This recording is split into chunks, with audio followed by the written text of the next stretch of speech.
Worm is a web serial by J.C. McCrae, also known as Wildbow.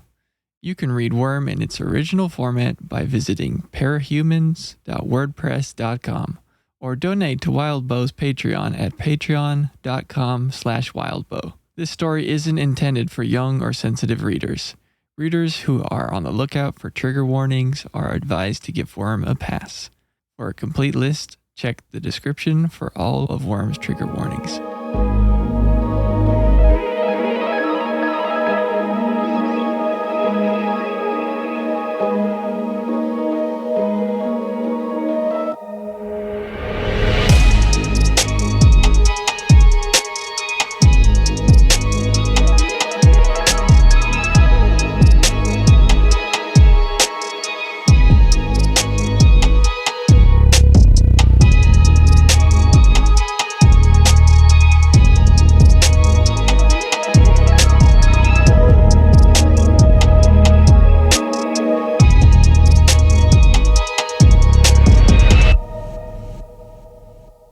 All right.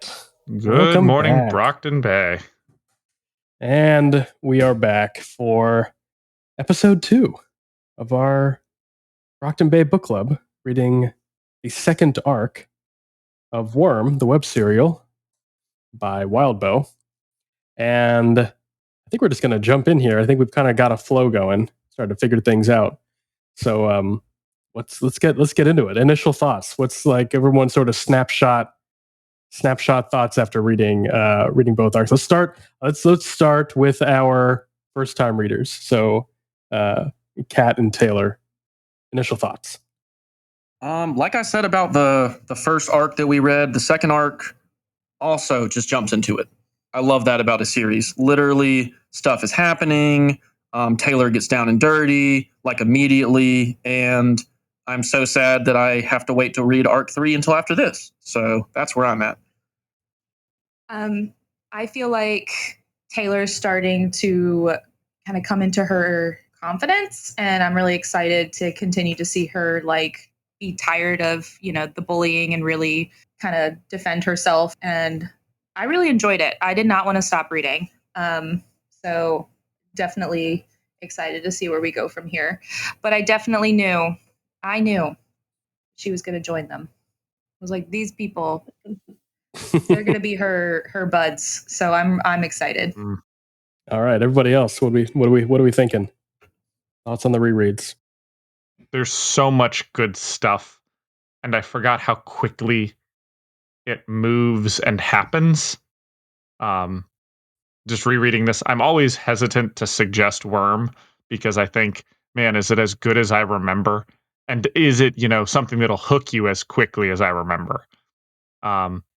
And man, Arc 2 just pounds that point home that like his writing, his ability to, have people, especially as somebody who's read it before, like just the way that language is used and the already foreshadowing. I'm like, it is a wild amount of all of this is set up in Arc 2, and holy cow, does it pay out in boatloads throughout the rest of the series. I forgot we introduced the Undersiders so soon. Like that we're in Arc 2 and Taylor is already there, like with them. She's already interacting with them. She's at their base. Like, this has already happened and we're in Arc 2. And I don't remember it happening this quickly. And it's kind of messing a little bit with like how I remember the pacing of this book going. And which is a good thing, I would say, because it's kind of making me come at it again with I don't remember this. Okay, all right. So that's been fun. Yeah, and it honestly, Arc 2 is where I really feel like things start to get exciting, where you are, you get introduced to Taylor in Arc 1, and that's a great setup. But Arc 2 is where you get introduced to the Undersiders, but also in the interlude, you're introduced to the bigger world of the superheroes around you. And one of the things I love about this arc too is you get to see even tiny characters shine, not in the sense of like they're great people or you love them, but in the sense of, yeah, that feels like a very real character. Like Taylor's teacher who tries to be nice and is like, hey, if there's something happening, let me know, but then turns his back on her later when she really needs him. It's like he feels like a real person, and Real you dick. kind of I've hate got him. Yeah, opinions about that bitch. Yeah, for yeah. real. God damn. No, as an educator, I have a lot of problems with that guy. But Oh, you don't want to tell on people and potentially get bullied more. Well, then I guess you like being bullied, and if I see it, I just will ignore it. Like, Yeah, what? I'm just gonna pretend that it's not happening. And Yeah. it's well, I'm gonna give you a sad look, a small shake of my head. I think it was the shake of the head that really got me. yeah, Like, the shake of the oh, head and screw sort of you, dude.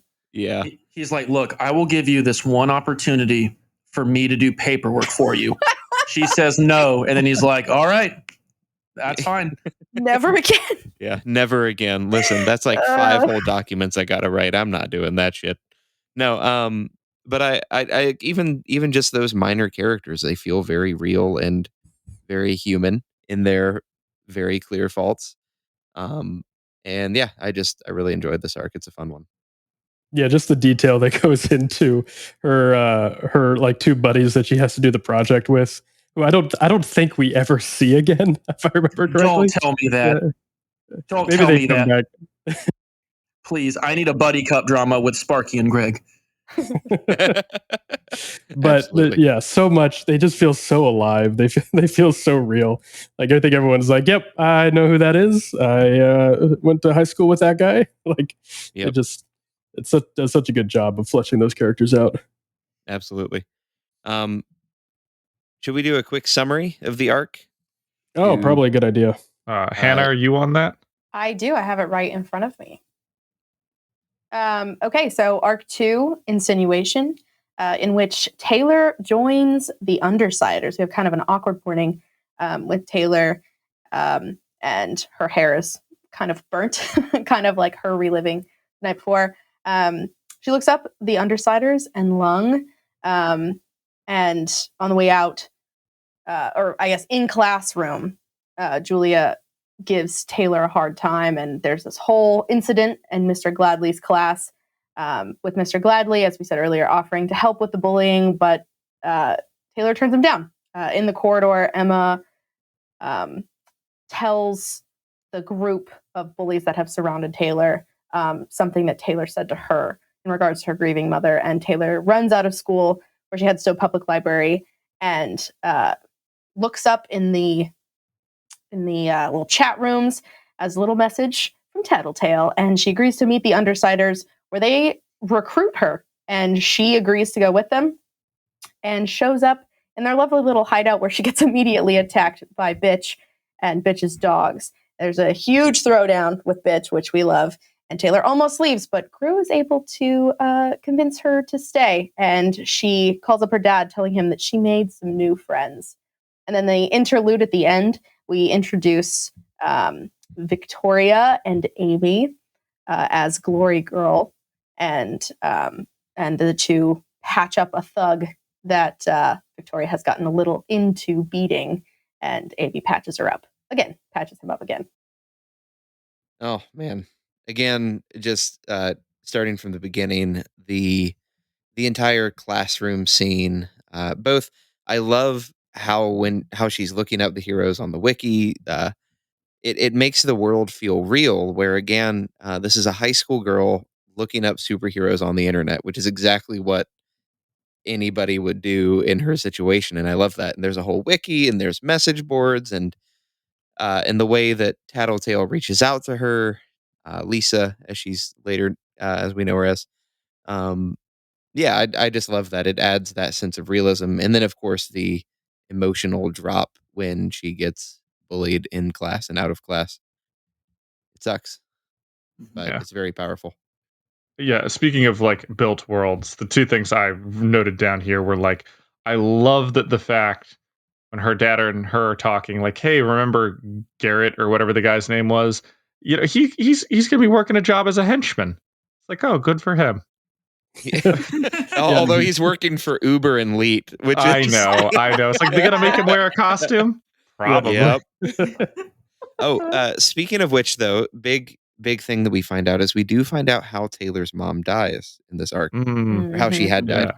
And it's not necessarily the most crucial plot point, but I think that, again, that little point of realism and also the way that she died explains a lot more of her dad's character and his reserved nature, but also kind of that anger and that guilt. Mm. Um, I think it even mentioned that she caught him like yelling at her mom or something to himself, because she died while texting while driving. Um, yeah, so just stuff like that.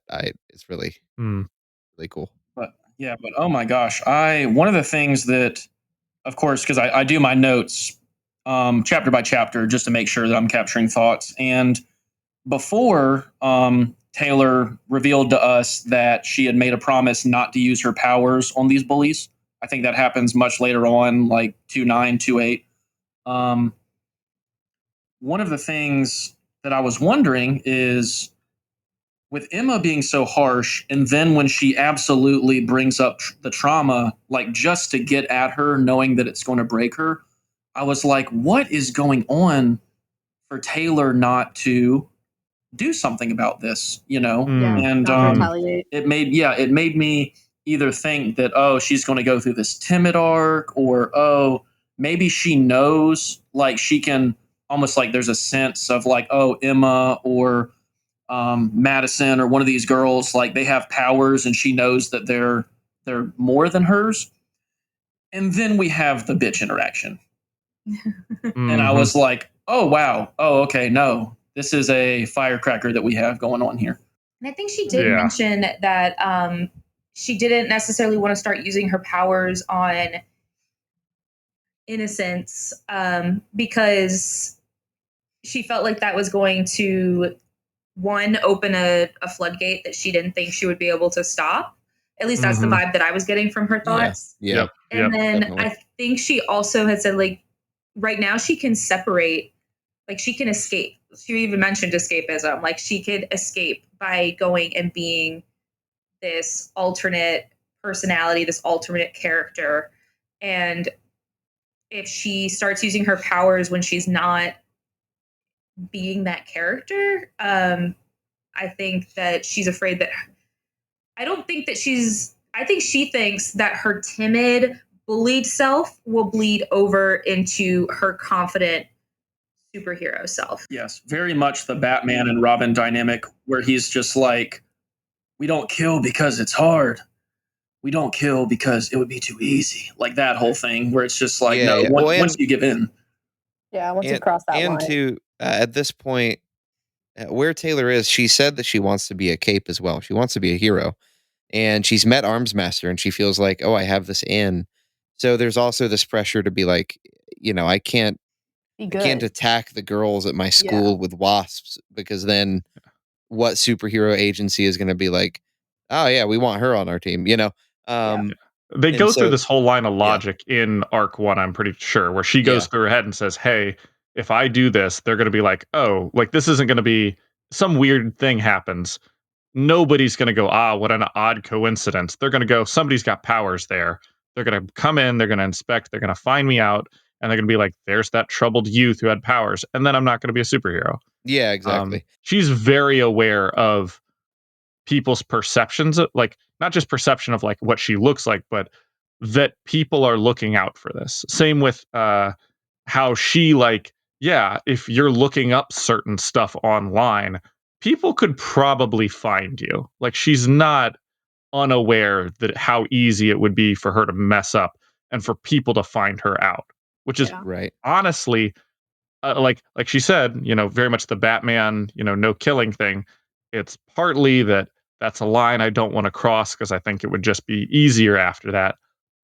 But the first reason she gives us is very utilitarian. If I lash out at them, I will get outed. Right. And she's even like, she still has the secret from her dad too, which she mentions in her logic as well, that lashing out before she tells her dad is not how she wants her dad to find out that she has powers. Right. Yeah.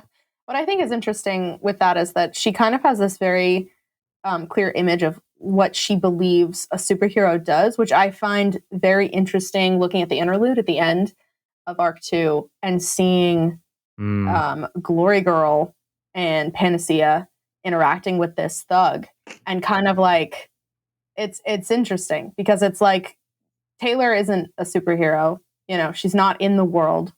You know, she's had one interaction with one good guy on a roof, and she has this assumption of like what that's going to look like if she were to become a hero. And even the way that she's joining the Undersiders, her whole motivation behind it is like, well, I can basically investigate and get information and bring it back to Armsmaster or bring it back to somebody, or basically do good while being undercover. And it's like, it's interesting because here we have this, you know, interlude at the end where Glory Girl is almost killing this guy. And that line of capes of being good or being bad is kind of blurred, and seeing what that's going to look like as Taylor, you know, becomes more and more part of the Undersiders and whatever underbelly that she gets pulled into is like, where is the line? Because it doesn't seem like it's so black and white. Yeah, and that's such a, I mean, that it becomes such a theme in the whole story. And I love that you brought that up. The contrast between this whole arc could be summed up with like how Taylor is approaching that line, and she's sort of wrestling with how she's going to be involved. She's you know, doing her superhero thing. Like, how's this going to look? Contrasted with, as you said, Glory Girl's just very brute approach towards the hero lifestyle. And that is such a theme to the whole story of just like, where is that line, and who gets to cross it. And it's subtly mentioned in that interlude too, but that Glory Girl and Panacea are part of the new wave of heroes. Mm-hmm. And if you didn't, you know, it wasn't quite so obvious, but it was in there, and I remembered it from later.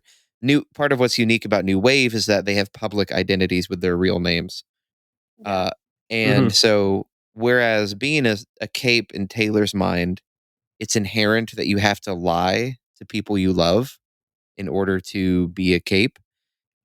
For New Wave, there is that powerful contrast because they're like, no, you know who my mom is? She's the biggest lawyer in the whole town. She's going to mess you up if you try to come after me. You know, like this very public persona as a superhero, which is just very different. Yeah, I definitely think that it's going to be very interesting to see the private contractor aspect versus like the government or protectorate aspect of things. I definitely am going to see some conflict there. But something I'm also excited about that Wildbow seems to be doing very well is just showing the learning curve that's going to happen. Because I know we haven't mentioned it yet, but my God, I literally had a visceral reaction whenever I found out that Lung will not be giving baby lungs anymore. Because, you know, in her mind, she's like this, you know, I'll put it in quotes since he never says it, but, you know, this dragon, you know, of course he can just take a couple of, you know, bug bites to the dick. I mean, can't we all? And then they're like, bro, you put him into the hospital. Like, an ER doc was like, oh, he'll be fine. And then came back and was like, oh, no. Oh, God. His junk is rotted off. Yeah, this is the segment I would like to introduce, our podcast within the podcast called "What the Fuck, Taylor?" And on this time, "What the fuck, Taylor?" Rotting lungs, junk off. Jesus Christ! Yeah, I will say it took me a second to realize you were talking about "What the Fuck" book Taylor. I thought you meant because it could go either way. It really could. It really could. Well, I mean, Taylor, she is very. I'll say she right after I say Taylor, so we know which Taylor we're talking about. Taylor, she is horrified finding out that Lung is in the hospital, and like I think what's great about that conversation is her realizing, like, oh, my power is way stronger than I anticipated. I put this guy who is supposed to be unbeatable, and as Gru and Tattletale say, who has had multiple groups go up against him and not make a single dent. She went up against him hidden on a rooftop, and now he's in the hospital. And I think that moment of Taylor being like, oh my God, like I did that. Like, kind of that realization of like horror, like, oh my God, I did that. But then also a little bit of pride of like, I did that. Like, that was me. And that is very exciting to see Taylor figuring out her power, figuring out what she can do with her bugs. And I love the mental image of this huge swarm between her and Bitch's dogs, and her just like creating this giant swarming wall that these massive dogs are terrified to, go near because she's protecting herself with this wall of bugs. Like that is, it's such a clear image in my head, and I love it. And it just to Isn't build one of and the to build dogs off like a of Shih that. Tzu? At least I thought I read that. It was just one of them was a shitty dog. One of them is a hairless dog, I believe. Yeah. I know we got to look I'll up. have to look because I could have sworn I know one was a German Shepherd. I'll look it up. But real I quick. could Like have a one-eyed sworn one Yorkie of or them- something. And if it's not, it is now. Yeah. It is now. Spiritually, it was a Shih Tzu. To build off of what you just said, Hannah, though, I love the contrast of her confrontation with Bitch in this arc to the very end of arc 1, where Armsmaster is asking her, like, "Hey, do you think you could have taken the Undersiders?" And she's like, "Well, I'm pretty sure the girl with the dogs could have taken me on her own, so no." And like now realizing post hospitalized lung and the not like a fight, but a bit of a confrontation with Bitch that like, oh no, she probably could. She probably could take her. Like it would be a closer fight. Was kind of fun. And before we come back to the Undersiders, right quick, you just put this image in my head of Armsmaster at the press conference, and they're like, "All right, so we see that you've started utilizing bugs to castrate your enemies." And he's like, "Wait, what?" And they're like, "Yeah, would you like to elaborate on that?" And he's like, like that image just sounds hilarious. Yeah. But to tie both of the no, please go ahead. I would say to tie both of those together, what we've been talking about, there's a point where Taylor's looking at the news article and she smiles to herself about Lung's arrest, and I find it so telling about her character that it's a point of pride, not anger, that Armsmaster's taking credit for it. That she's not it's not that she's like, oh, I wish that were me, that I was on stage getting the attention. She's like, I'm thankful I could do that. Yeah, that I could help, that I could be a participant in making sure this guy is arrested. Yeah. Just showing it's not about the spotlight for her. It's like the desire to be a hero, to be a cape, is something else is driving her. So I looked up really quick the dogs, Bitch's dogs. So it says here, the largest of the dogs, an ugly Rottweiler or a mutt with strong Rottweiler blood. And then we have the two other dogs, a German Shepherd and a hairless terrier with a missing ear and eye. That's the one I definitely thought was a Shih Tzu. Hairless Shih Tzu. I don't know why. Hairless terrier is, I do like the mental image of Bitch having like a Rottweiler, a German Shepherd, and a Chihuahua. I love that. I love it so much. The big ones go for like the face, neck, all of that stuff. Then you gotta get someone to go for the Achilles, ankle biter. It's true. Ankle biters, yeah, for sure. Also, I just looked this up really quick. The American hairless terrier looks a little bit like a Jack Russell, smaller, but is hairless. You don't say. Gross. Absolutely. Ew, gross. Yeah. Also, I'll plug this show because it was really great, and I think most of us have seen it and enjoyed it. But I thought that Dairy Girls did a very good job of showing teenagers as teenagers, and I will relate that to this. I think the Undersiders does a really good job of showing like teenagers operating in this manner, because it's kind of like, oh, we have a new person. Let's just show our identities. Let's just show our powers. Let's just invite you in to our Teenage Mutant Ninja Turtles pizza den, and let's just get into a little tussle. Let's get into a little, it's just very.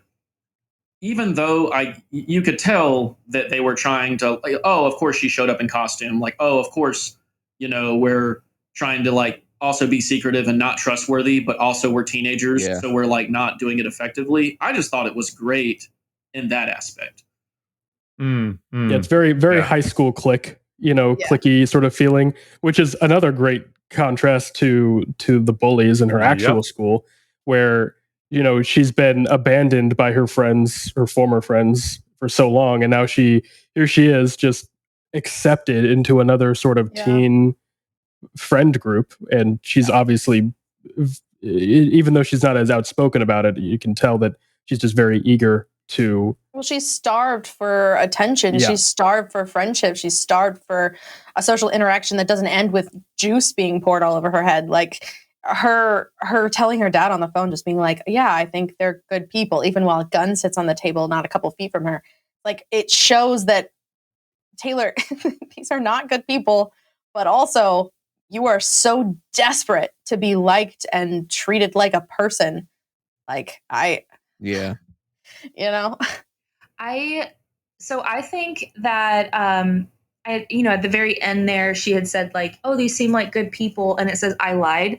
That for me solidified the idea in my head that Taylor is a little bit of an unreliable narrator, because I think she's trying to almost convince us that she's a good guy, and she would never ever consider truly being on their side because they're bad guys. But I think in reality, she is kind of liking them, especially Brian Grew and Lisa Tattletale. So I think there's a little bit of like her trying to tell us that, like, oh yeah, I'm doing this so I can get intel, or oh yeah, like she's never gonna know, like Tattletale might find out that I'm not truly here for the right reasons and whatnot. But I'm like, maybe Tattletale knows more about you than you do in this situation. Yeah. But I mean, also she gets one side hug, like a single side hug. I was gonna say, and then And literally she's like, "I'm in says, love." "Oh wow, having one of these not from my dad is awesome." And I was like, "Damn." I was like instant best friends. thing. Or even she even says like that she was embarrassed that a guy like him, Brian Grew, would be pleased like that on her account.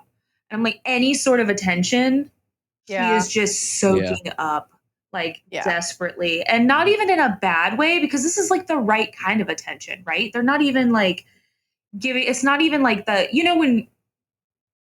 talk about like the 90s, early 2000s like trope in teen movies where it's like all of a sudden they start talking to the unpopular girl and like, oh, we're gonna make her, and they're you think they're gonna be your best friends, right? You think they're gonna be your best friends, but really they're being assholes. I'm like, this is like the right kind of attention. Like they're actually, which I actually did think about the same concept, Nick, that you just said, like taking off her glasses. I was like, she keeps talking about how plain she looks. And I have a feeling that if we ever get Brian or Lisa's perspective, I feel like the perception from the outside world is going to be different. I feel like I don't necessarily think we're going to be like, oh my God, she's actually the hottest person ever. I just think that gorgeous. I just think that, again, I think she's a bit of an unreliable narrator, and we're just getting what she feels and what she thinks, but that doesn't necessarily mean that that's the reality here. So I think she's going to end up being good observation. more than she actually thinks she is in a lot of ways. Yeah, that's a really good observation too.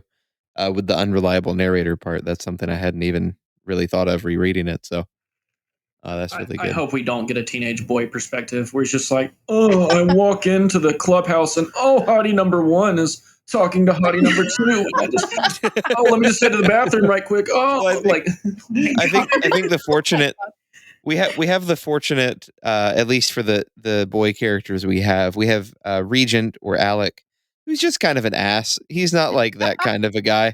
He's just a little bit of an ass. Yeah.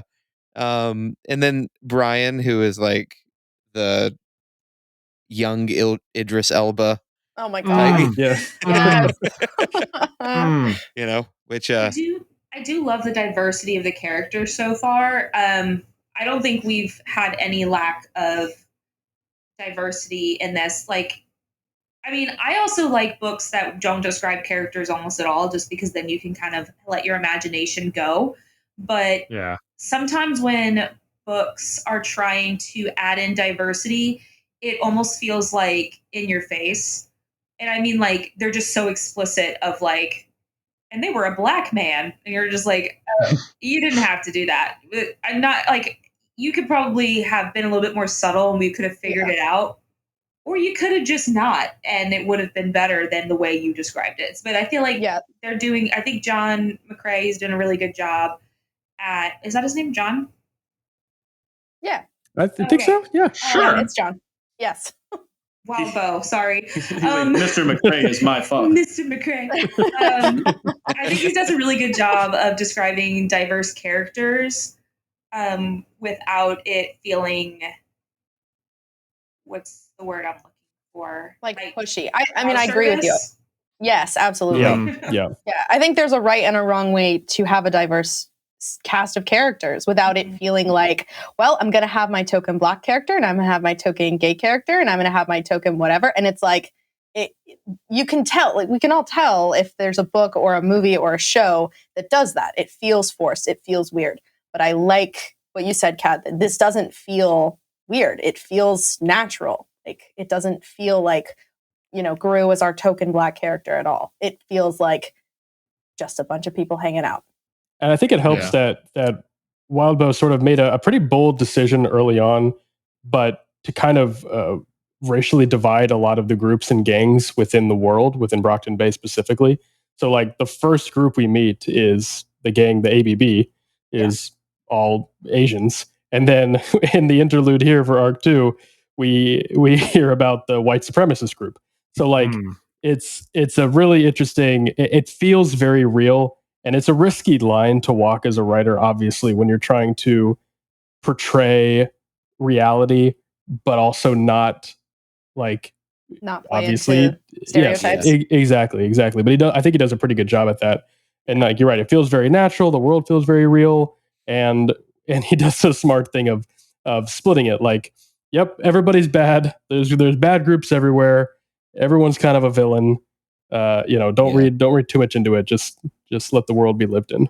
Yeah, everyone's a villain, I think, is really what solidifies it, though. Because I feel like when we've had like racial and many other things, when it's like a racial divide, it's always a, this one's the good guys and this one's the bad guys. And that doesn't seem to be the case here. Everyone could be good and everyone can be bad. Like it's very clear already that the reason why there are racial gangs is because that's a reality of city life, and it sounds like they're in like a big city. I'm imagining like a New York. Yeah, it's the boroughs. Yeah, it's in I think it's supposed to be in Maine. Is that what it said? I thought it was. I don't think they ever actually say. I think it's, we know it's east northeast, so I think people have just sort of speculated between like. Yeah, you are right, Nick. They did have some superheroes come down from Maine because I remember they Maine came down from Maine. That's what they said. Yeah, they came down from Maine. Yeah. But no, and that's to that point, Kat, about everybody can be bad. That's why Glory Girl's interlude is so important. I think too is that contrast between, hey, the Undersiders, sure they're bad guys, but they're actually really nice, versus Glory Girl. She's a superhero, kind of mean, like almost killed a guy. Not great, I was saying this to Taylor earlier, that I thought it was kind of funny that she was like, oh fuck, I did it again, and then she like called her sister like, can you come like help? The sister's like, are you kidding? Like, can you stop accidentally almost murdering people? I love that. She fucking punts a goddamn dumpster. Like I reread that to make sure. Yeah. She punts a goddamn dumpster into this guy. And I was like, did she punt it in front of him? Nope. She sent it down the alleyway, tumbling into his ass. Yeah. It was so fun rereading. Yeah, I like that we're transitioning into the interlude because I love this interlude so much. It was so fun rereading this chapter post The Boys, because this felt like a scene right out of The Boys, where have Glory Girl, who's really described, at least from the way I read it, her costume is very similar to Starlight. Has got that same vibe, same look, all of that kind of stuff, and then just brutally inefficient in her tactics, which was just so fun reading that. But I wanted to contrast that with The Boys, because obviously The Boys is like a satire on the superhero genre and all this kind of stuff. And Worm isn't a satire, but yet it's like that scene feels so realistic. Like, yes, if you give a teenager superhuman powers Yeah. Do you really expect them to not just behave break responsibly. kneecaps? Yeah, exactly. I love the dynamic when Panacea comes in and how she's so hesitant at first, and by the end she's like, I mean, I didn't really heal him all the way up, or did I? Maybe I'm playing mind games. Like, they just felt so young, and it was such a fun dynamic. I love those. I love both of them so much. Yeah. Also, I'm just going to jump in really quick here. And so Brockton Bay is the Connecticut, Rhode Island, Massachusetts area. So New England-ish Okay. kind okay. of Okay. area. So I know they mentioned like our Taylor said, superheroes came down from Maine, but I couldn't remember if it was in Maine. So it's kind of in that New England area, which makes sense. Yeah. So think Yeah. more kind of Boston-y. Yeah. Yeah. I think I of like just everything from The Wire. Like, just take any Yeah. season from The Wire, and that's where they're set. There you go.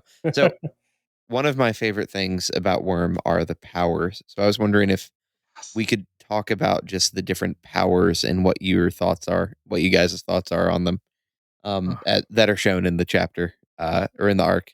Because I love the superpowers in Worm. That's part of what gets me into it, is finding out what people can do. So Yeah. Yeah. Hey, Nick, I've got a great question to ask you. ask me. What's your favorite power this arc? That's a great question. My favorite power in this arc, which is I'm glad you clarified that. Honestly, this is really silly because we haven't even seen more than a split second of it. But I like Regent's power. I think here's the thing. And that's part of why I like Taylor too, is because her power is one, as we find out in this arc. It seems really small. It's like, yay, you can control bugs. Cool. Good for you. But then it turns out like, oh no, this is actually kind of dangerous. Like, Lung's dick fell off. I mean, as someone who freaks out when I see the smallest spider, I do not think that controlling massive amounts of bugs is a small feat, regardless of if they're venomous or not. Any bugs, absolutely. I'm like, you bring any bugs at me, you've beat me. I'm done. You're good. Yeah, and part of that too is what if you had the power to keep the bugs away? That would be there you go. That would be a power. That's me and Kat if we had trade-off is her that powers. they exist. Oh God, no. Insert the Dust Bowl. Yeah. But no, but in Taylor's mind, her powers feel insignificant to her. Obviously they're not. We know they're not. But to her they do feel it. But that's why I like Regent's power, because it's such a subtle power and we haven't really seen it used yet. But I just love that idea of somebody who, with enough focus, they can make you drop your cup of coffee in your lap. They can make you pull a trigger when you don't mean to. All this stuff that like it's such a small thing where he can make you fire a nerve impulse that you didn't mean to fire.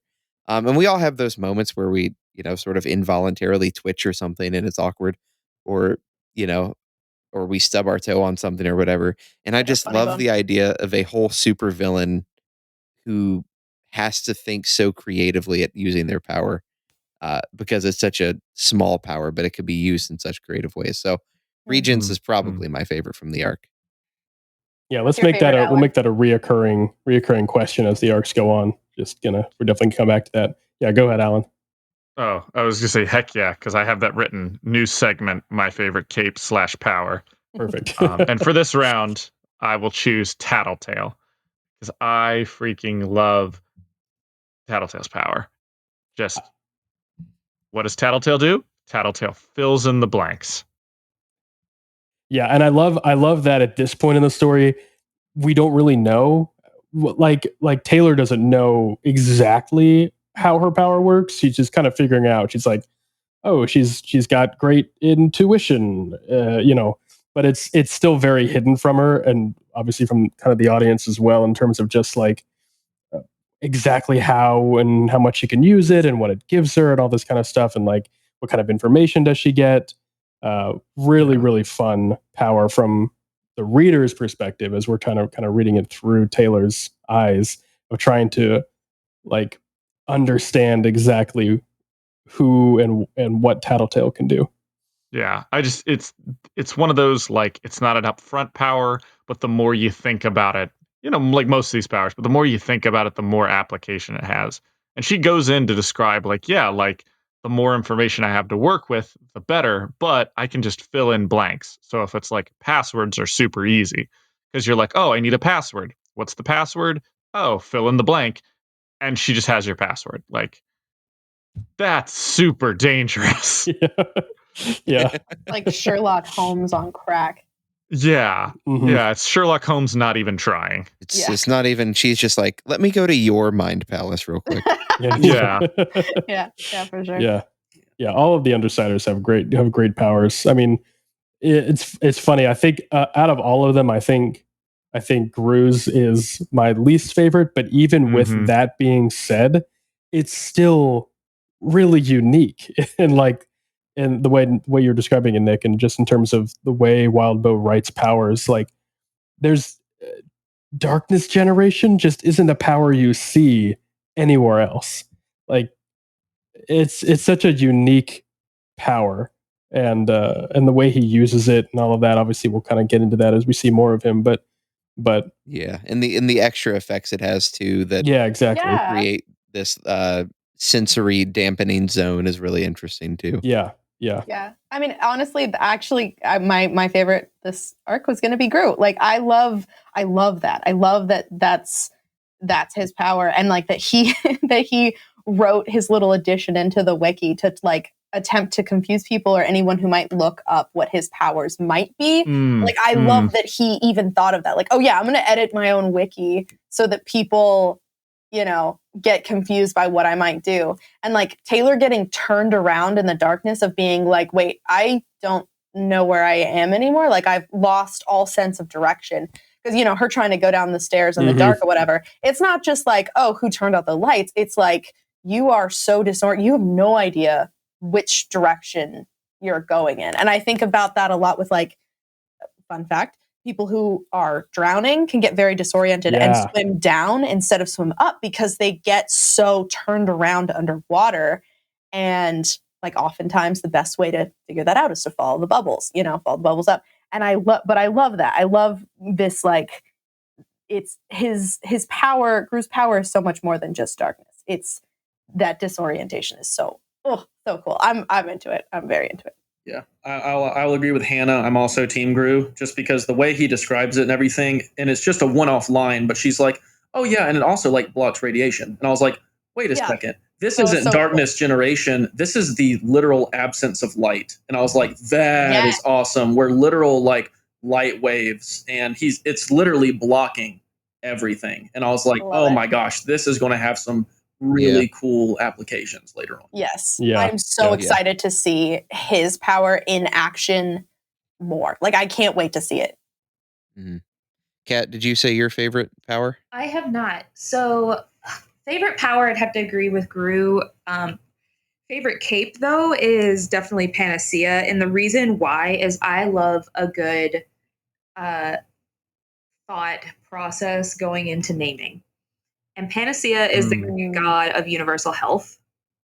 So I really liked that there was thought that went into her superhero name, her cape name. Because I feel like Glory Girl was such a cop-out name.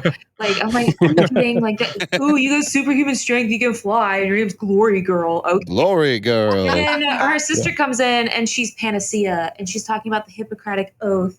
And the thing is, like, Panacea is mentioned in the Hippocratic Oath. Like, if you read the full thing, I just thought it was kind of a really well thought out analysis of her own power. And versus, in contrast to Glory Girl, who obviously put zero thought into it, like none, and which is very clear in the way that she fights as well. So I'm really interested to see Amy a lot more. Not because, like, her power isn't specifically that like new in terms of like what we've seen before in other media, but I feel like I'm really interested in seeing how she uses her power, especially after the whole discussion about how she doesn't really want to like go into the brain because she's not, she's very conscious of like not wanting to, screw up with people's mental states and all of that. Like you can tell that she has a conscience. And Another we- line that somebody might not want to cross. Right, Mm. exactly. Mm. So I'm actually really excited to see how she uses her power going forward. Yeah. Mm. Speaking of names and amazing names, Bug. Why? Oh, I love the fact, man. Like, I love that we're gonna hear this for a while. This is Bug's just such a great cape name. no, There's nothing wrong with this. I like it as it's a so nickname, though. not thought out. Well, to be fair, she did not think it. That's Yeah. true. Technically, it was Sometimes Tattletale. greatness forced upon her, is not. That's right. Greatness is thrust upon you. You know. I mean, it's easily remembered, obviously, but like, Yeah, oh, yeah. I think that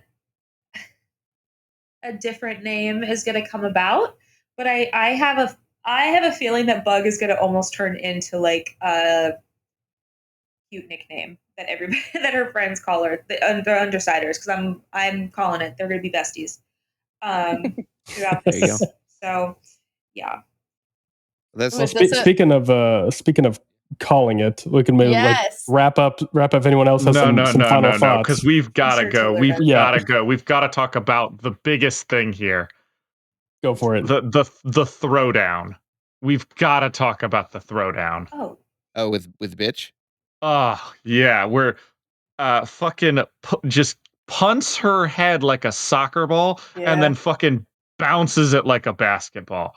I do Holy love. shit! I do love. Speaking of Taylor's thought process, I love how she's thinking about it. She's like, I'm not going to use my powers on people. Mhm, And then mhm. that moment where like the glass in her mind shatters and she realizes, wait a second, this isn't a girl in my high school. I can beat this person up and just. This is a villain. This and is I a have- villain, and they You just can beat the attacked shit out of me. her. Yeah, and What nobody What are they will gonna do? care. Call the cops? I loved that she was like, "Why did you do that?" And then she just goes absolutely ballistic. Like she was like so hurt at first, and then she was like, "Wait a minute, you use your powers. I'm gonna use I'm gonna mine use now." mine. Yeah. And all Heck the feelings from all the bullies just welling up and coming out Yeah. at Yeah, it's about bitch time. is just Well, it also top notch. it starts off with yes, she's attacked by the dogs, but then she looks up and Gru has absolutely decked just Mhm. bitch across the face, which Yeah, yeah. equal Mhm. opportunity, baby, let's go. But also, it just shows Also, that these are teenagers, like they're just scrapping, and it's like hormones and emotions are flaring. And oh my gosh, and then as soon as Taylor jumped in, I was like, yes, let's go. Stand up for yourself. Let's go. And I love too that like she intimidates dogs with her fleet of bugs too. Yeah. Right. Yes. I love Like it that so moment where much. like you can feel like again like realistic behavior. I don't know how realistic that is for dogs, but I feel like if like just you took a dog and then threw a whole swarm of bugs in front of it, the dog would be pretty confused and be like, yo, wait, what the fuck? You know? Yeah. Because I also had a note written down that if Bitch and Taylor were reversed, just personality wise, there would have been like 50 stray dogs all trained, ready to go that she had Yeah. just scattered throughout. But then it's Literal like this army. just absolute homeless idiot just so happens to be on the soup line and then get some powers. And I'm just like, oh my god! Like I know that Listen, the if writing they're- definitely wants us to hate her. If their personalities were switched, then it'd be like a homeless guy with bees living in his beard is like what I'm imagining. Yes, God, I exactly. love it. No, it's I just love it the so lice. much. It's just the lice. Ew, no, I like the bees in the beard. I like the bees in the beard. That's very cool. I love that imagery. I need a whole arc just on this man with bees in his beard. Also, need you guys to when see- the reason she comes back, she says, I just love this quote. I have two quotes, and I'll end on the other one. But if I quit, she wins, and I'm not fucking having that. Yes. Ooh. Love it. Yeah. Love it. Go Taylor. So good. Absolutely. All right. Well, I guess we'll go to the ending segment and we'll do Taylor and Kat's predictions for the future. Yeah, our Taylor and Kat. Yeah, predictions for the future. Absolutely. So predictions will let's do it kind of way we're doing it. So immediate predictions, like what do you think we're going to see in the next arc, and then any changes, any updates to your sort of long term predictions, anything like that. What do you guys have? All right, ladies first. Go ahead. Okay. So I'm already seeing, kind of her joining the Undersiders, which was my prediction last time. So I don't think that this is gonna change. Like, she thinks that she's not staying with them, but she's staying with them. So I feel like that's like a long-term and an immediate, because it's obviously pretty clear that she's becoming a little bit of emotionally attached to them, even with the small amount of interaction that she's had, and even despite Bitch. I think that, with the interlude, I don't think it's going to be very long before she meets New Wave. So I'm kind of interested to see how that comes out. But I don't think I have any other new predictions for this one. So go ahead. Okay. I definitely was predicting the heel turn last time. Now I am about half and half. I could see her definitely seeing how the world works and jumping on with the Undersiders, or her being with the Undersiders is going to help them kind of to go good, or just as good as you can be in this universe. And then long-term prediction, after having in the interlude, we've had the Nazi basically break down all the comings and goings, and we know that Coil, he has basically come onto the scene with about 50 or so paramilitary men armed with lasers. So we are definitely this is about to be like a political intrigue situation, I think, which I am totally down for, seeing how the libertarian superheroes are going to fight against the government superheroes, are going to fight against the heist teams. I have a feeling it's going to be a great time. All right. And did 9/11 happen? We've got to find out. So many questions. Yeah, we got to work on that one. All right. Well, this was fun. Arc 3, I think, is we're going to stick with an arc a week here for as long as we can. So Arc 3 for next time. And thanks to everyone who's been listening and reading along with us. It's been a lot of fun. Stick around for part 2, where we break down adapting this second arc for visual media, for television. That's going to be a lot of fun. And we'll see you next time.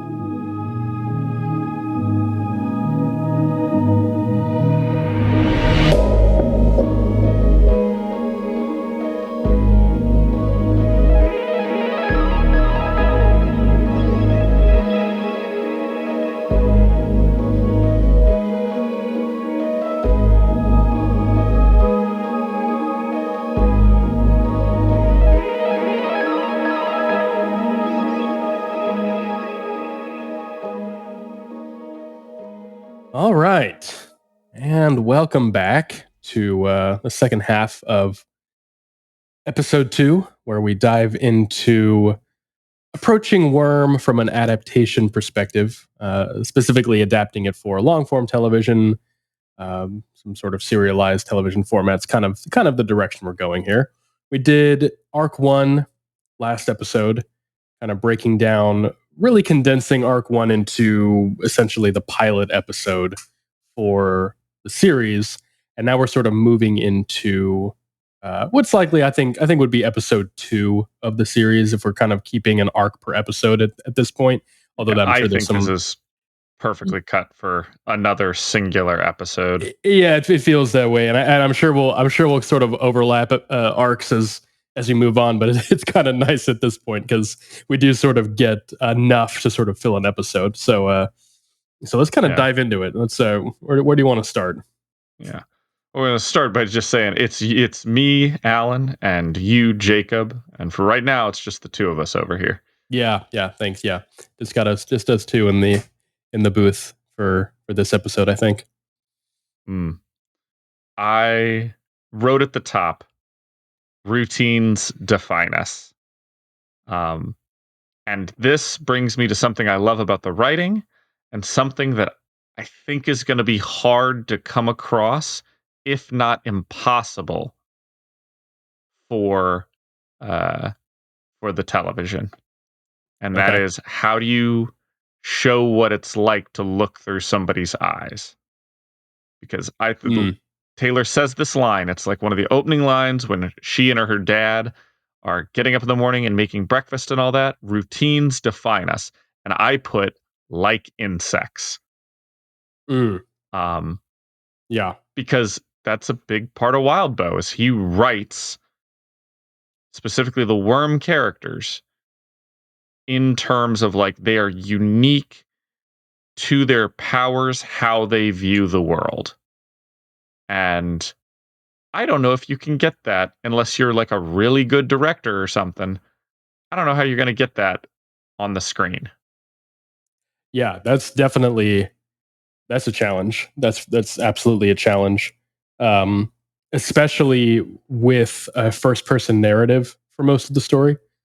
That's always difficult because as a reader, when you're reading the story, you read through a lot of internal monologue and exposition and things like that. That unless you're doing, I think we joked last time, unless you're doing like the film noir, detective, narrating over the action, it's really hard to convey that. How do you convey a lot of what is written visually without just resorting to just rote exposition, which we don't want to do. I was thinking about that the other day actually, because I was trying to think of stories that have had adaptations from first person narratives. The only one that I'm sure there's been many. The only one that immediately jumped out to me was The Hunger Games, which was kind of an interesting case because I don't having read most of the books and then seeing the films, I didn't actually care for the adaptations. I don't like the films the film's choices they made in many situations as opposed to the way the stories play out when you read them. So maybe looking at that as sort of what to avoid, but it is definitely going to be a tricky thing to do. Now, I think a lot of that can be solved with things that film and television can do that books can't. For example, showing insects crawling around, showing order, and all of that kind of stuff. There's a lot of things you can do visually that the book doesn't do. So there's definitely some ways around that, but that's absolutely going to be a challenge for any director and writing this, putting this into a screenplay format. We have to sort of be aware of. Yeah, it's something I am both like worried about. Not that this is even my own writing, but like there's so much here that is internal monologue that you would be stripping out and replacing with very subtle cues. Mm-hmm. And I don't think there should be any more than subtle cues. Because I think if you overtly had somebody narrate, do voiceover to be like, yes, and here's what they're thinking inside their head, Right. I think that's only been done well like twice that I can think of. Yeah. Um, and otherwise, like at the same time, it's too little, but it would be so we would never get through anything if we had to have Taylor's internal monologue because it's so interesting and so vital for this, but you gotta cut it for time. Oh yeah, yeah, absolutely.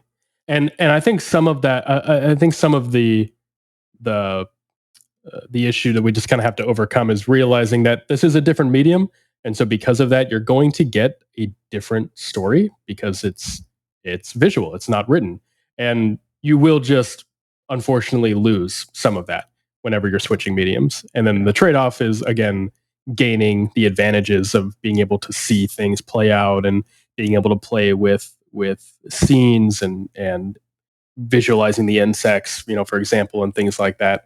So there's pros and cons, and one of the cons is definitely going to be losing some of the emotion that comes from reading Taylor's monologue. Yeah.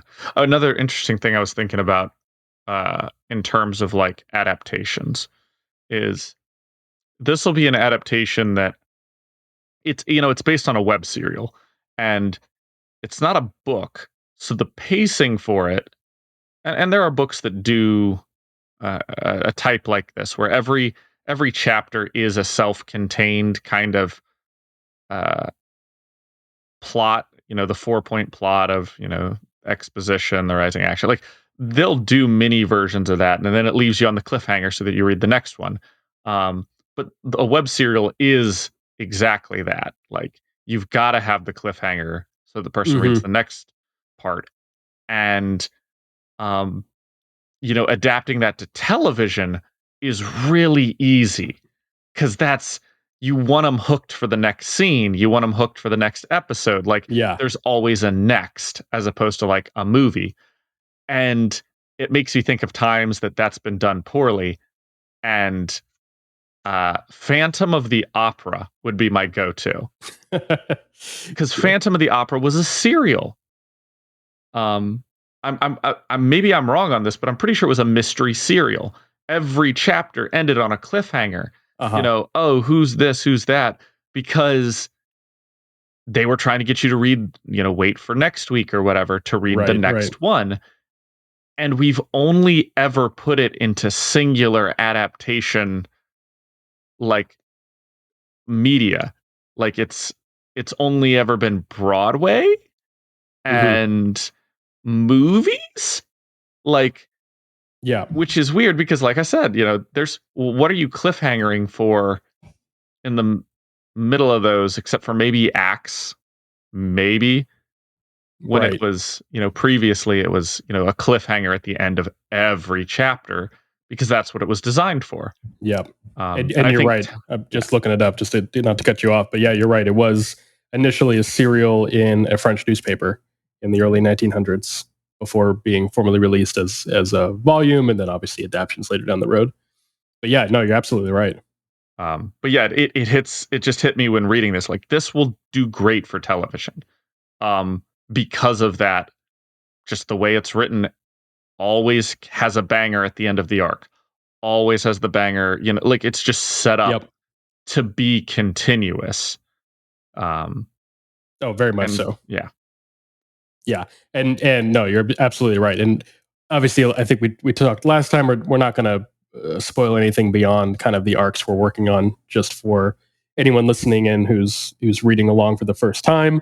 But I think we're both well aware of events that happen down the road that just make sense as, okay, well, this will probably be the end of, say, season 1, right? Or this is going to be a cliffhanger for an episode in the middle of the season. Like there's very obvious moments that we're going to get to. But no, that kind of makes our job a little easier, which is nice. And also with the arcs being, especially at this point, like we were saying, pretty neatly contained for episodes, right? Because like you were saying, like he writes for the cliffhanger, he writes for the reader to keep reading. So it's gonna be really easy to transition that aspect of the story, which is definitely going to help. Which, speaking of which, let's talk just quickly, because we mentioned this in the last episode of like that kind of cliffhanger / tag for the end of episode 1 or the end of arc 1, and how I was thinking, I don't know if we were on the exact same page, but I was thinking because arc 2 sort of opens with Taylor reading the message from Tattletale about meeting up later. And I was thinking, like, there's a couple ways you could sort of end that first episode. I was trying to think of like what's a good little tag to end on. And the two that came to mind was either ending on Taylor seeing the news report from the Protectorate that Lung was captured. So kind of that little maybe a smirk or sigh of relief, something like that just sort of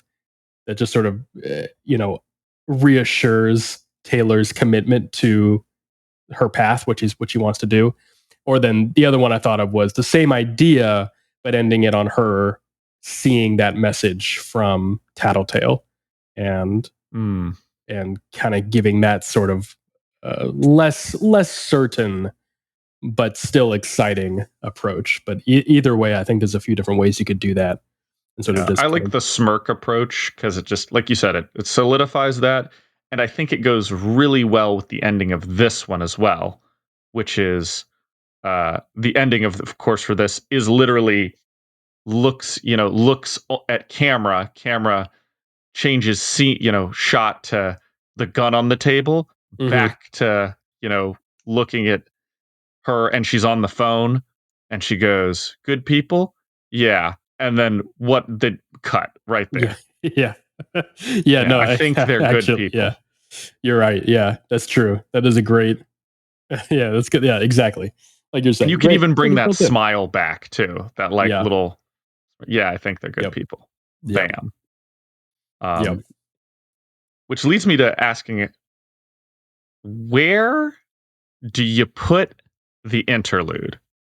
Yeah, I was thinking about this because you could do two things. One, you could open with it. I Right? think it's a great opener. I think you could. Yeah, I think it works Cold really open. well. Little cold open, little bit of world building, right? Yeah. It obviously kind of sets the stage for some things to come. You get a couple extra characters, some new faces, and also Taylor's arc doesn't really open in any sort of exciting fashion in this part. It gets exciting, but it's not the way you want to like jump into an episode for television, right? You want to kind of grab everybody. No, I think opening on the interlude would be fantastic. A fun bit of excitement, some different characters. Yeah, great way to open the episode. Yeah. And for future reference, I think there's a few of these, I think maybe just having the cold open with a lot of the ending interludes is just the way to go. But I also think have some post-credit scenes. Yeah.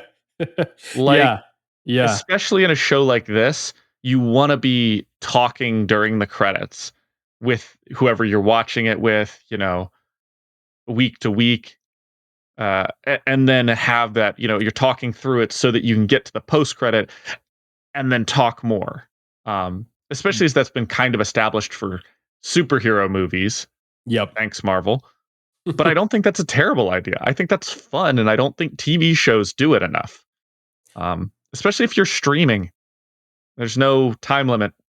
Yeah, no, I agree. I it's kind of funny. We've sort of grown at the after credit scene sometimes now, but it really is contained almost exclusively to Marvel, with like a handful of other shows doing their own little spin on it every now and then.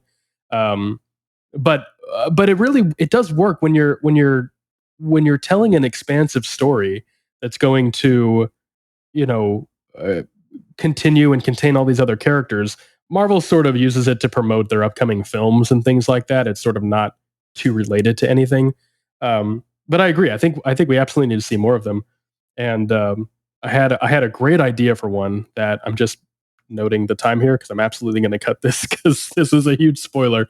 Gotcha. But I want to tell you right now because I think it'd be great. But like at the end of episode 1, just like a little fade out, right as the credits are rolling, we pull out of Brockton Bay, and there's just a ripple across the ocean. And that's all we get. Just like a little touch. Oh, I love that. Oh, you tickled. I think you can leave that in. Okay. I Okay. think you can leave that in. It tickled my balls a little. Yeah, I'm not gonna lie. We'll come back to that. Just little tease for anybody else who's not quite sure what we're referring to. But so that's really good. That's really subtle.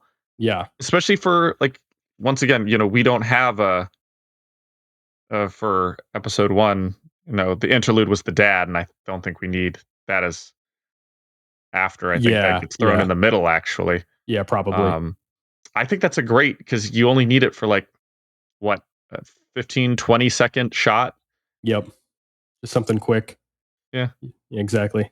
And it's I think the other thing we're going to run into a bit, we kind of already are, is Worm is so big. It's so expansive.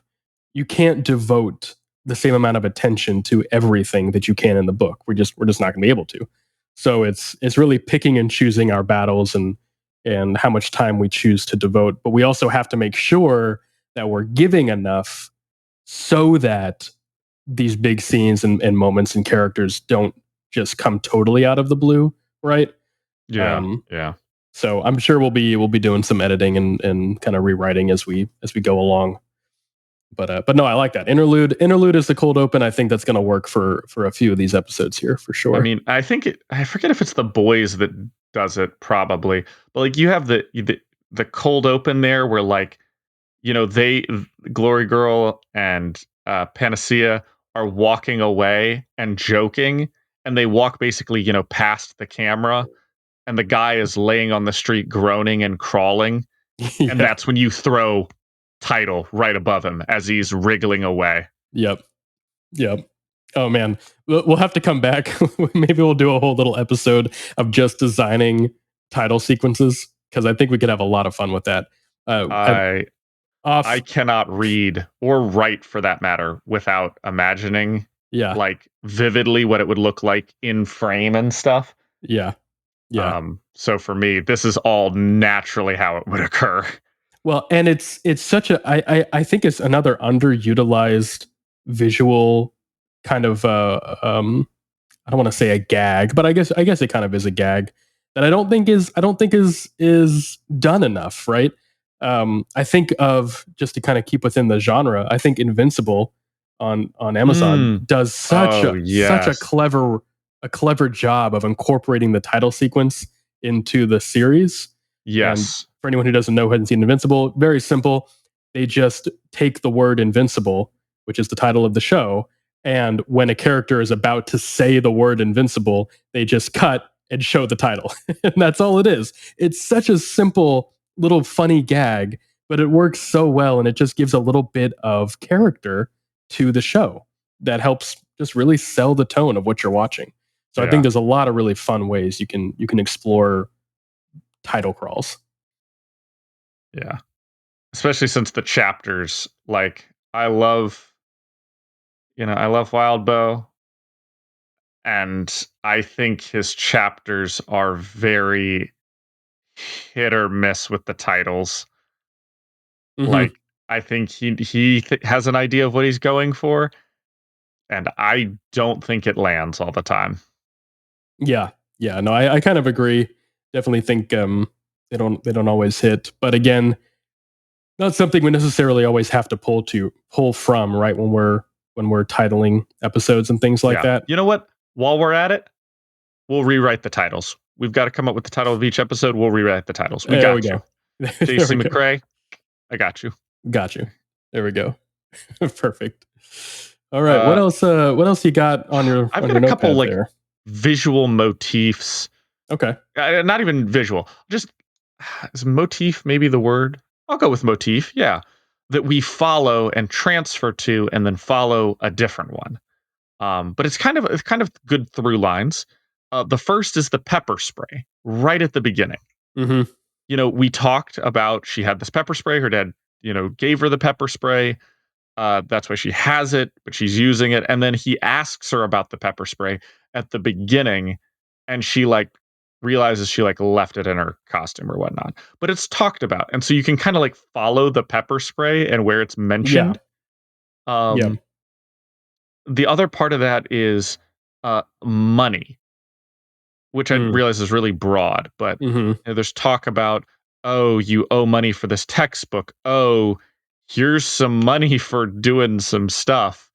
Hey, would you like to make more money? Like, that's, something that's bounced back and forth. And those aren't just there. Those are, once again, those are going to be things that were mentioned before that are continue to mention, that like when we show, maybe from now on, having a gun on the table, every time we show a shot from that kind of angle, with gun on the table, we think back to that scene where, she says, yeah, I think they're good people, and lies to her dad about it. Like, I think having those visual motifs of bam, gun from this angle, I think you can consistently do that for the rest of the story.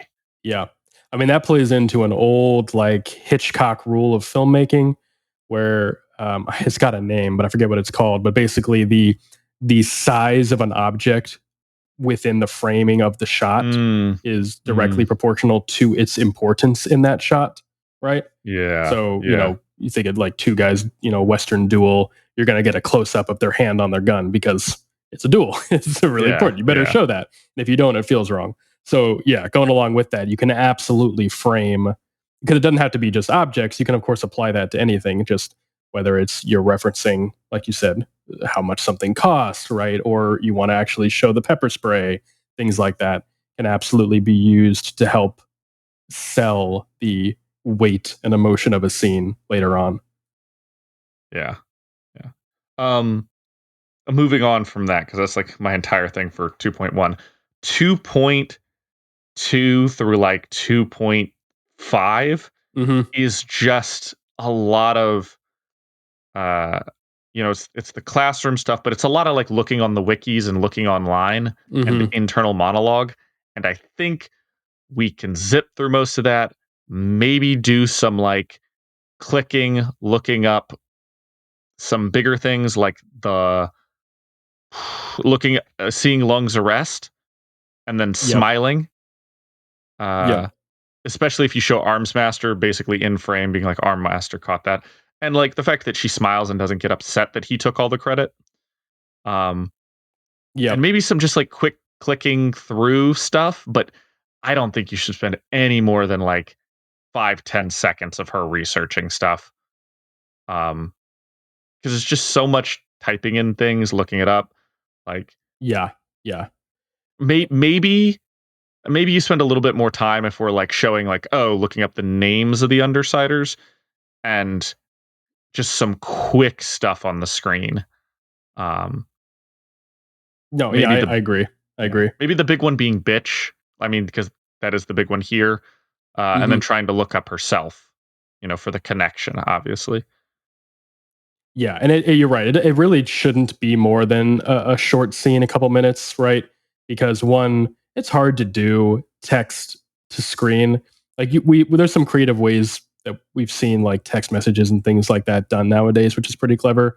But you really don't want to be watching your protagonist watching a screen. Like it just doesn't translate well. Yeah. But I agree. We need to have it in some capacity because it's an important little scene. It's important exposition. Yeah, especially searching for herself. I mean, and then looking up the Undersiders and all that kind of stuff is gonna be important. So you definitely put it in. But yeah, I agree. You don't spend too long on it.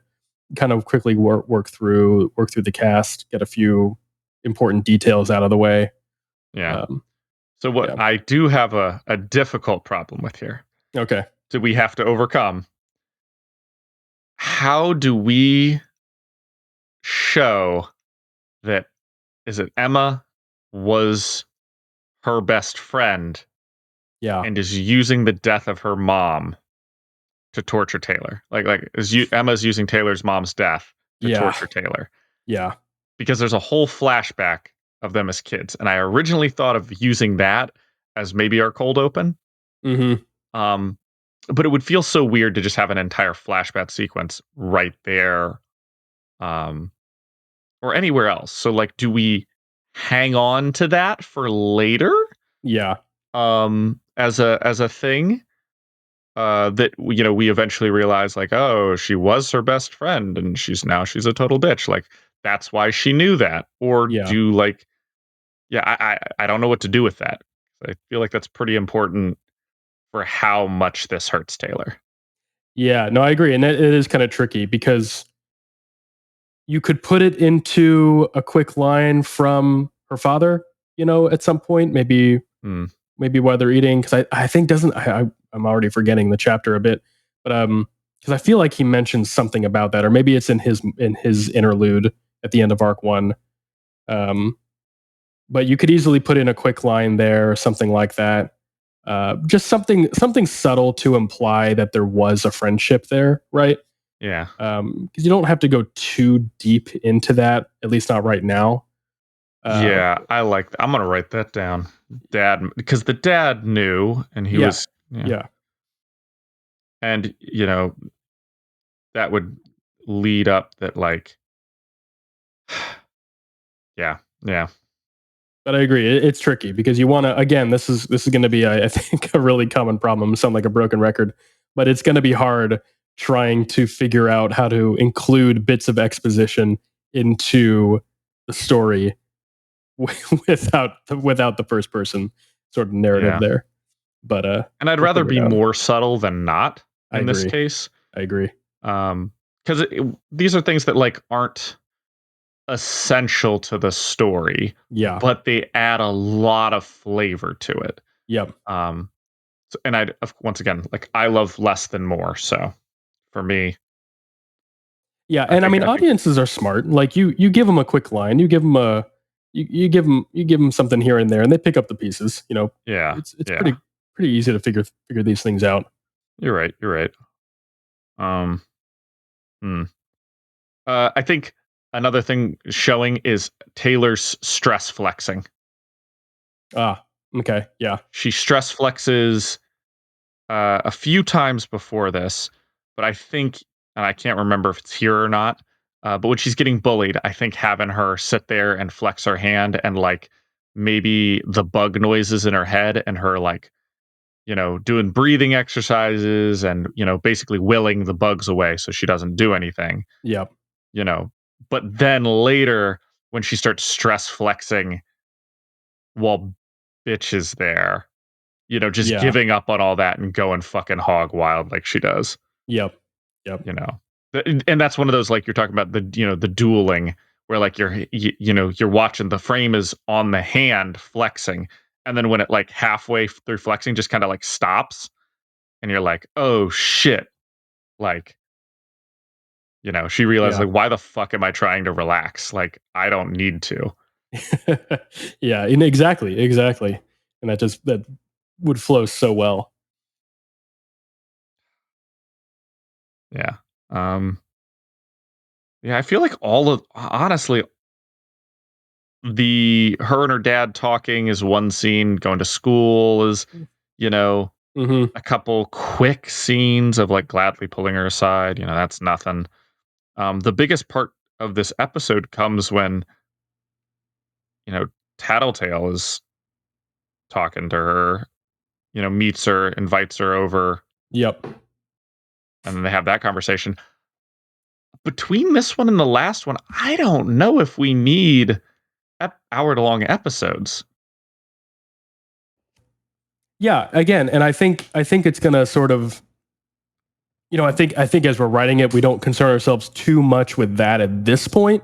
Like Yeah. as you're putting together the final pieces, you kind of want to make sure that there's some uniformity there. But no, I agree. I think it's smarter to just work on adapting the arcs and scenes as they come, and then figure out the rest later if you need to add or remove stuff. Yeah.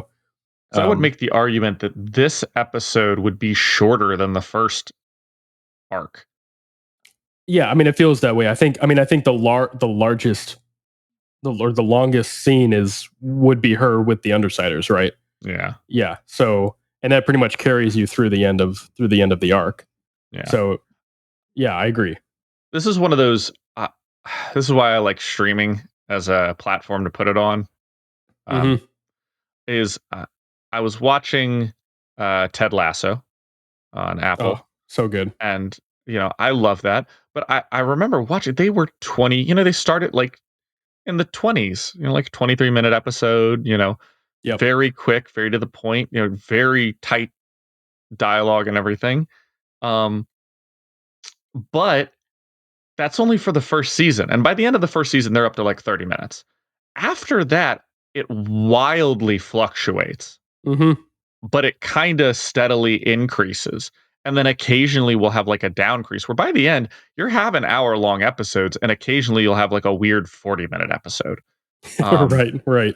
So the beauty of like, because you're not trying to fit it in a time slot, I think, and once again, you're not trying to invest as much production value into it until it's picked up. Obviously, Right. you have the first couple of seasons be 30-minute episodes, like, first season's 30-minute episodes until the chapters do begin to build up in length. And like, hey, everybody liked season 1. Every season after this is going to be hour-long episodes, because that's just how the chapters are built. But I think would also sell really well for like a show. Oh yeah. No, and you make a good point there with the fact that like for the first season, you need to build an audience, so you don't risk your massive epic episodes and these massive budgets when you really don't know kind of what your audience's response is going to be. And so you don't need to do that. You don't need to put more in than is there, because the story sells itself. I mean, that's why we're having this whole podcast. Yeah, The story's yeah. gonna do that on its own. We don't have to worry about that. No, I agree. What I'd really love to see, and this is maybe something we can explore as we're kind of coming back over this and sort of framing episodes together. I was a huge fan of the way Andor framed its episodes, the Star Wars show on Disney Mm. Plus. I still need to watch it. Yeah, fantastic show. But just in terms of structure, Andor, they released the episodes individually, but they're grouped into groups of three. And three episodes represent sort of an arc of the story. And there's 12 episodes total. And so the first three are an arc, the second three are an arc, and then there's like one gap episode, and then it's like another three, and then like a final two or something like that. I have to look at it again. But it just flows so well, because you get that tension that we're talking about in those arcs between the episodes, and then there's this big release of tension at the end of each arc, but still keeps you engaged for the next episode. But it's like it's a beautiful build and release of tension as the season progresses up into the climax of the season, which just is so earned because of that. And so it's something I think we could play around with a lot in terms of like grouping episodes together that flow well together. Like, for example, I think honestly, we're not going to talk about it, but arcs 2 and 3 I think flow together pretty well. And so you can kind of cap groups of episodes off and think about those in terms of like, all right, this is a little arc of the story we're going to tell, and we're going to split it up into 2 or 3 parts, and they can be between, it doesn't really matter, 30 minutes, 45 minutes, an hour, whatever you need to tell that chunk of story. Yeah. The last thing I'm thinking about is like I'm watching vicariously The Vampire Diaries. Now, obviously, I would never watch it directly because Oh, of course that's not me. But Hannah watches it, and so I, not only The Vampire Diaries, but I've also seen Supernatural. I've been seeing just that vein of shows. Yeah. And now that being said, I have of course watched Jenny Nicholson's Jenny Nicholson. Yeah. Nicholson. Yeah. Her like 3.5 hour breakdown of the Vampire Diaries. So I feel like I have a complete knowledge of the show. But it just made me think like, man, for how wild the story is, the cast of characters, the like, I don't know, the kind of the budget, how small it feels almost, but what it's trying to do. Like, I feel like Worm could very easily fit in with that kind of budgetary restrictions for a lot of the show. And but it would just be better writing. It would be so easy. Like I could see when these characters are talking, like I could literally see, oh, what if we just had that actor play this character in Worm? Like, Right. it would be just so much more compelling of a story, but you could literally keep the same like and there are some things they do where they get really creative with like vampire powers and stuff. Like how do you shoot super speed and strength? Yeah. I think small things like that show a level of creativity that Wildbow had when writing it that I think would be interesting to see a low budget director figure out a way to replicate that on film. Yeah. How do you show all the cool powers when you have a low budget? I think it would be really cool to see somebody try and do that. Now, obviously, you hope it would do better than worse, but I think the creativity and the trying to show it off would be way better than than other stuff. Yeah, no, absolutely. I think